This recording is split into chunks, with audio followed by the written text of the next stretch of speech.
అవునా వస్తున్నాయి. ఇప్పుడైతే షార్టేజ్ ఉంది, ఇప్పుడు వస్తలేవు. 60 రూపాయలు అయితే మొన్న పెరిగింది. అప్పుడేమో 905 రూపాయలు ఉండే, 60 రూపాయలు పెరిగింది. ఎందుకంటే యుద్ధం జరుగుతుంది, గ్యాస్ వస్తలేవు, సిలిండర్లు వస్తలేవు, షార్టేజ్ ఉంది, దానివల్ల ఆపేసేది చెప్తారు. సబ్సిడీ ఏం వస్తలేవన్నా, ఏమో 500 ఇస్తామని చెప్పారు కదా. నేను నాదే చెప్తా, 5 నెలలే బుక్ చేస్తున్నా, తీసుకుంటున్నా, వస్తలేవు, సబ్సిడీ కూడా వస్తలేదు. ఇస్తాడు కానీ ఇస్తలేడు కదా. కంపెనీకి పోయినా అక్కడ నుంచి డబ్బులు రాని మేమేమి చేయాలంటున్నాం. ఇండియన్ కంపెనీ వాళ్ళు సబ్సిడీ వస్తలేవు. గవర్నమెంట్ ఇస్తాను హామీ ఎందుకు నెరవేర్చట్లేదు అనుకుంటారు మీరు? ఏమైనా ఉంటే డబ్బుల్లో ఉంటుంది కదా సీఎం. డబ్బులు లేవు, రైతు భరోసా ఇస్తా అని చెప్పిండు, అదే కాదు కూడా లేవు. పొలం ఉంది లేదు, రైతు భరోసా కూడా లేదు.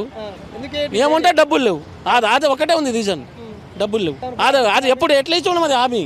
సీఎం ఉన్నప్పుడు హామీ ఇచ్చిండు బాగానే, కానీ అది అమలు చేస్తే బాగుండు. 3 పంటలు రావాలి రైతు బంధు, 3 పంటలు ఇది 5,000 6,000 చెప్పినా 18,000 ఇంకా పడాలి. రైతు బంధు లేవు.